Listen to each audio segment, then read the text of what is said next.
matin. Pierre de Villeneuve. L'édito politique, bonjour Nicolas Bétou.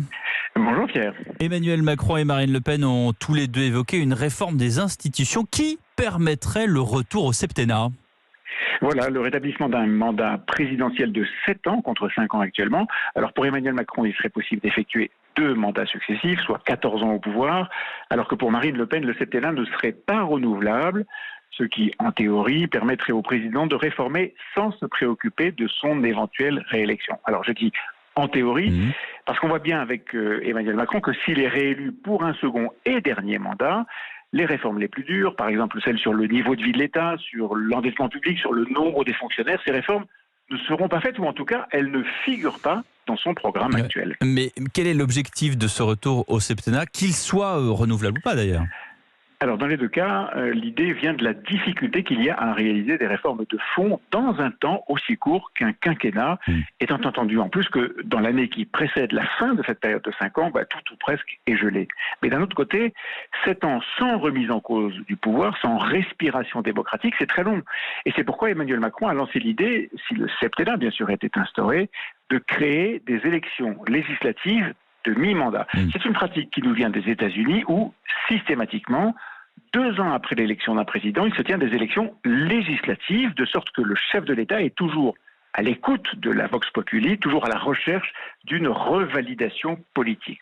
Dans l'esprit d'Emmanuel Macron, on pourrait avoir un septennat et au bout de 3 ans et demi, des élections législatives qui permettraient de relancer l'action gouvernementale. Inconvénient, bien sûr, en cas de défaite du camp présidentiel, c'est le retour de la cohabitation, autrement dit le retour d'un fonctionnement bancal de nos institutions. Ouais, et Marine Le Pen, elle ne propose pas ce qu'on appelle aux États-Unis les midterms, ces élections de mi-mandat.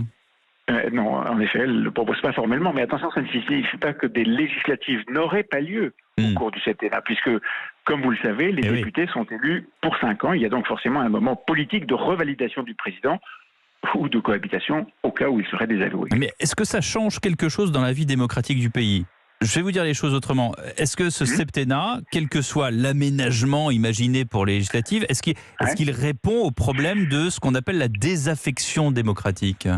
Alors non, en fait je pense qu'il faut bien distinguer ce qui relève de la représentation démocratique et ce qui concerne la respiration démocratique. La respiration, c'est le besoin qu'ont désormais les peuples d'exprimer leur avis beaucoup plus souvent que tous les 5 ou 7 ans.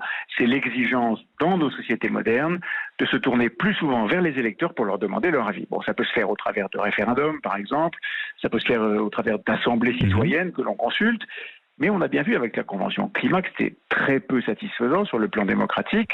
Quant au référendum, c'est un outil très efficace, mais extrêmement difficile à manier, puisque en France, en tout cas, le peuple a pris l'habitude de répondre non pas à la question posée, mais à celui qui la pose. Ce qui fait que les référendums se transforment toujours en vote pour ou contre le président en place. Mais donc la représentation démocratique, pour vous, c'est quoi ? C'est le vrai sujet. Si on se reporte 5 ans en arrière, à la dernière élection présidentielle, Marine Le Pen avait réuni sur son nom près de 34% des voix, mais elle n'avait réussi à faire élire ensuite que 8 députés, 8 sur 577, soit moins de 1,5% de parlementaires. C'est là un des principaux problèmes démocratiques dans notre pays, beaucoup plus que le rythme et la durée des mandats présidentiels. Emmanuel Macron avait promis d'instaurer une dose de proportionnelle de manière à donner une plus juste représentation des forces politiques réelles du pays, mais il n'a pas fait cette réforme pendant son premier quinquennat. Il promet de la faire pour un éventuel second, et Marine Le Pen, elle aussi, s'y engage. C'est cette réforme-là qui a le plus de chances de redonner un peu de vigueur à notre démocratie. Merci Nicolas Bétou, directeur général du journal L'Opinion. Merci Nicolas.